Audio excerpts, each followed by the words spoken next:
வணக்கங்க. இன்றைக்கி மிகவும் சத்தான புரோட்டீன் லட்டு எப்படி செய்கிறதுன்னு பார்க்கலாம். அதுக்கு நான் ஃபஸ்ட்டு ஒரு கப் வேர்க்கடலை எடுத்து நல்லா பொன்னிறமாக வறுத்து எடுத்துக்கிறேன். இது நல்லா வறுப்படணுங்க, இல்லைன்னா பச்சை வாசனை அடிக்கும். அதனால் நல்லா பொறுமையாக சிம்மில் வச்சு வறுத்து எடுத்துக்கிறேன்.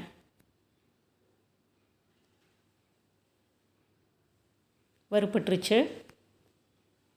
இப்போது பாதாம், பிஸ்தா, முந்திரி இதெல்லாம் ரெண்டு டேபிள் ஸ்பூன் எடுத்து போட்டுக்கிறேன். இது அதிகம் வேண்டாம், அதனால் நான் ஒரு 2 டேபிள் ஸ்பூன் மட்டும் போட்டு வறுத்து எடுத்துக்கிட்டேன். இப்போது ஃப்ளெக்ஸ் சீட்ஸ், அது ஒரு 1/4 கப் எடுத்துக்கிட்டேன். இது கொஞ்சம் வறுக்கும்போது அப்படியே பொரியுங்க, அதனால் கொஞ்சம் மூடி வச்சு வறுத்துக்கலாம்.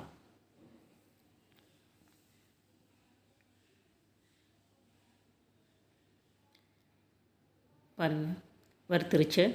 அடுத்தது சிரோஞ்சி, அது ஒரு 2 டேபிள் ஸ்பூன் எடுத்துக்கிட்டேன்.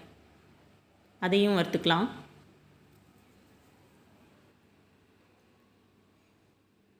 எல்லாமே சிம்மில் வச்சு பொறுமையாக வறுக்கணுங்க. அப்போ தான் அது நல்லா வறுப்படும், பச்சை வாசனை இல்லாமல் இருக்கும், டேஸ்டியாகவும் இருக்கும்.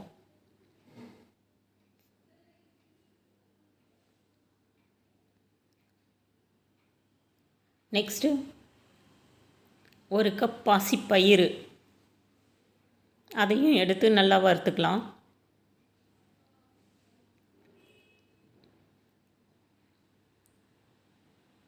நல்ல கலர் மாதிரி ப்ரௌன் கலராக ஆக வரைக்கும் நல்லா வறுத்து எடுத்துக்கலாங்க. அப்போ தான் மிக்சியில் நல்லா அரைப்படும், பல்லில் தட்டுப்படாமல் இருக்கும்.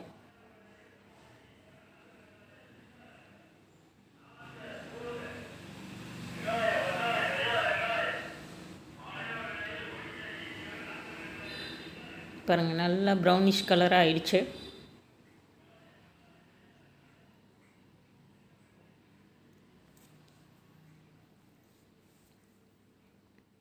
அடுத்தது கருப்பு உளுந்து. நீங்கள் வெள்ளை உளுந்தாக இருந்தாலும் ஓகே தான், ஆனால் கருப்பு உளுந்து நல்லதுங்கிறதுனால நான் அதை எடுத்திருக்கேன். அதுவும் ஒரு கப்பு எடுத்து அதையும் அதே மாதிரி பொன்னிறமாக வர வரைக்கும் வறுத்துக்கலாம்.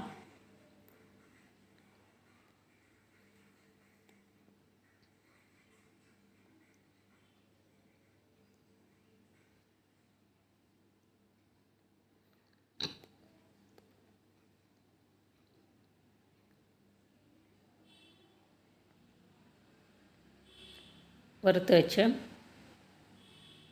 அடுத்தது சிகப்பு அவல், அது 2 கப்பு எடுத்துக்கிட்டேன் நான்.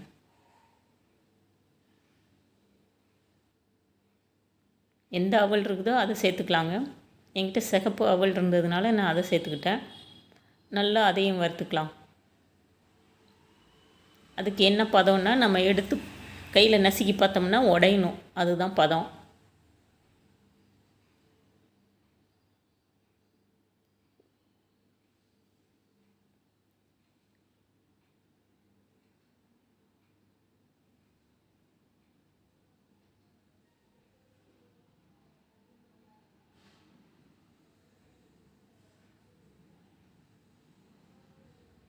அடுத்தது ஓட்ஸ், அதையும் 2 கப் எடுத்துக்கிட்டேன்.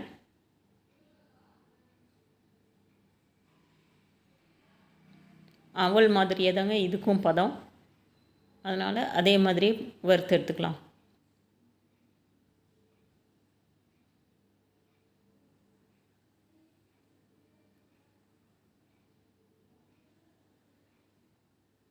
அதுக்கு முன்னாடி இந்த வீடியோ உங்களுக்கு பிடிச்சிருந்ததுன்னா லைக் பண்ணுங்கள், ஷேர் பண்ணுங்கள், சப்ஸ்கிரைப் பண்ணி வச்சுக்கோங்க.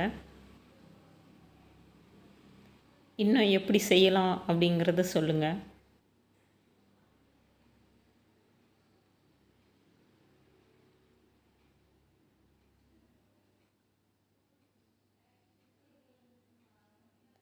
இப்போ பொட்டுக்கடலை, அது ஒரு 1/4 கப் எடுத்துக்கிட்டேன். அதையும் வறுத்துக்கலாங்க.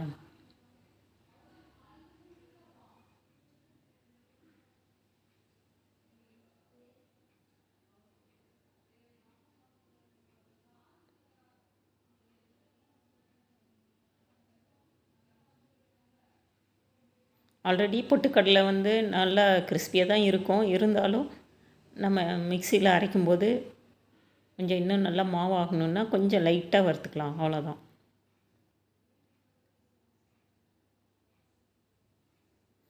நெக்ஸ்ட்டு நான் ராகி மாவு தாங்க என்கிட்ட இருந்தது. அதனால் நான் ராகி மாவு எடுத்துக்கிட்டேன். ராகி இருந்தால் நீங்கள் அதை போட்டு வறுத்துக்கலாங்க.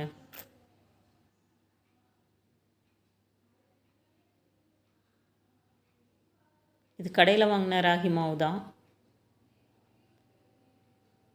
உங்கள்கிட்ட முழு ராகி இருந்ததுன்னா அதை போட்டு வறுத்துக்கலாம்.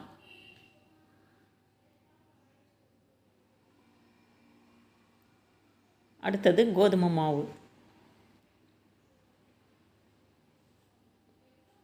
அதையும் ஒரு வறுத்துக்கலாங்க. கருகாமல் வறுக்கணும். இந்த மாவு ஐட்டம்ஸை ஆல்ரெடி மாவாக இருக்கிறனால சீக்கிரம் கரைக்கிறோம். அதனால் ரொம்ப சிம்மில் வச்சு நல்லா வறுத்துக்கலாங்க.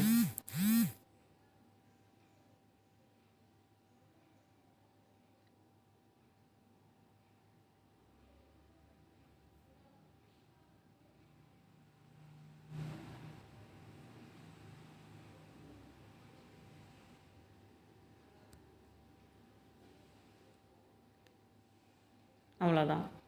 அடுத்தது மக்கானா. இது இருந்தால் சேருங்க, இல்லைன்னா பரவாயில்ல. என்கிட்ட இருந்ததுனால இதை வறுத்துக்கிட்டேன். இது கிட்டத்தட்ட பாப்கார்ன் மாதிரி தாங்க. அதனால் நல்லா வறுத்து எடுத்துக்கலாம். நல்லா வறுக்கும்போது நல்லா கிறிஸ்பி ஆயிரும். இது தேவையான அளவு எடுத்துக்கலாம். இது பவுடர் பண்ணும்போது சும்மா ஒரு அரை கப்பு அளவுக்கு தான் வரும்.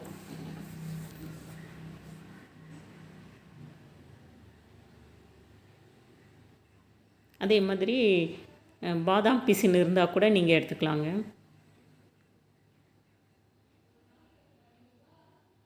இதெல்லாம் தான் போடணுன்னு இல்லை. உங்கள் வீட்டில் என்னென்ன இருக்கோ அதை போட்டாலே போதும்.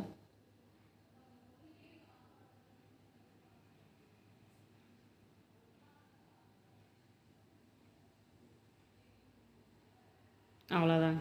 எல்லாத்தையும் ஆற வச்சு ஆறினதுக்கப்புறம் மிக்சியில் போட்டு நல்லா பவுடர் பண்ணிக்கலாம். இது ஒரு தடவை பவுடர் பண்ணி வச்சுட்டா நல்லா ஏர்டைட் கண்டெய்னரில் போட்டு வச்சிட்டோம்னா 6 மாதம் வரைக்கும் அப்படியே இருக்குங்க. தேவையான அளவு எடுத்து யூஸ் பண்ணிவிட்டு மீதியை வச்சிட்டோம்னா அப்பப்போ நம்ம பால் காய்ச்சி கஞ்சி மாதிரி கூட வச்சு குடிச்சிக்கலாம். குழந்தைங்களுக்கு அதே மாதிரி கொடுக்கலாம். டீ காஃபிக்கு பதிலாக பெரியவங்களும் அதே மாதிரி சாப்பிட்லாம்.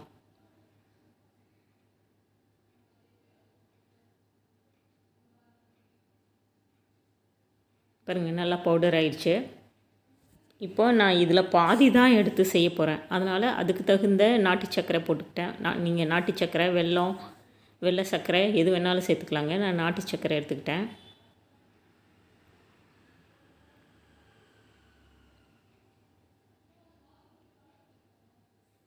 நல்லா கரைஞ்சதுக்கப்புறம் கல் ஏதாவது இருந்தால் வடிகட்டிடலாங்க, இல்லைன்னா ஓகே தான். இது பாகுப்பதம் அது இதெல்லாம் ஒன்றும் தேவையில்லை.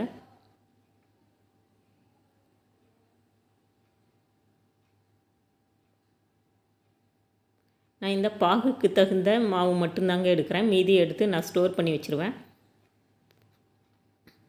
அப்புறம் தேவையானப்போ யூஸ் பண்ணிக்கலாம்.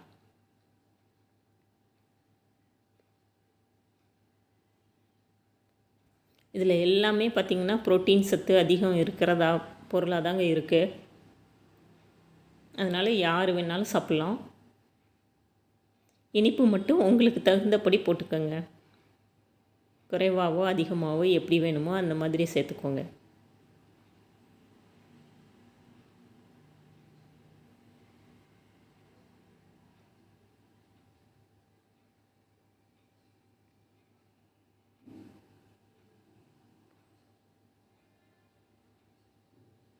கொஞ்சம் ட்ரையாக இருக்கிற மாதிரி இருந்ததுன்னா நீங்கள் அதில் பால் கொஞ்சம் மிக்ஸ் பண்ணி லூஸ் பண்ணிக்கலாங்க.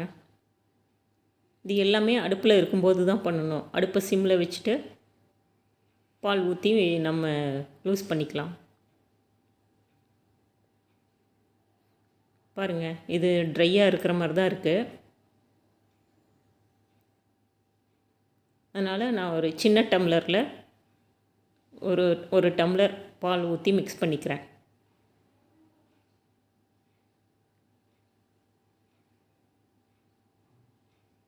இப்போ எல்லாம் நல்லா கலந்து விட்டுறலாம். இந்த ஸ்டேஜில் அடுப்பை ஆஃப் பண்ணிவிட்டு நம்ம எல்லாத்தையும் ஒன்றா கலக்கலாம்.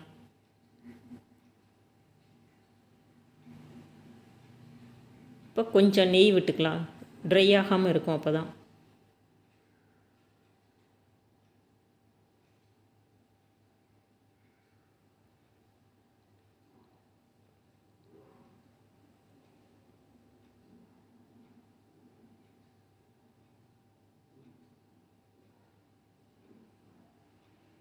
நல்லா கட்டி இல்லாமல் கலந்து விட்டுட்டு கையில் எடுத்து உருண்டை பிடிச்சி பார்க்கலாங்க. பாருங்கள், நல்லா பிடிக்க வருது.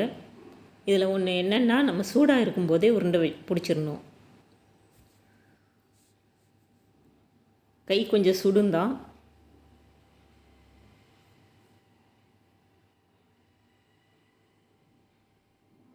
ஆறுறதுக்குள்ளே டக் டக்குன்னு பிடிச்சி வச்சிட்டோம்னா அப்புறமா கூட நம்ம ஷேப் பண்ணிக்கலாம்.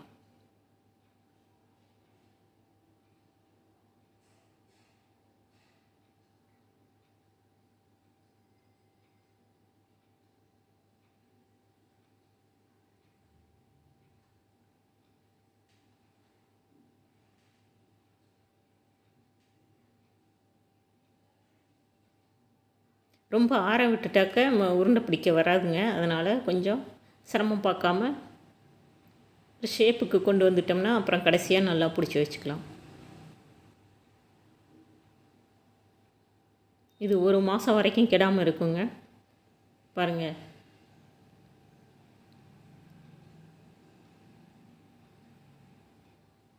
நீங்களும் இதே மாதிரி செஞ்சு பார்த்துட்டு டேஸ்ட் எப்படி இருக்குன்னு சொல்லுங்கள்.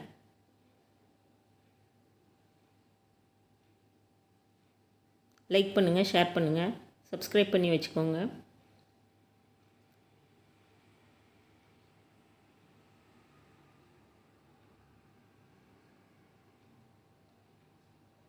தேங்க்யூ.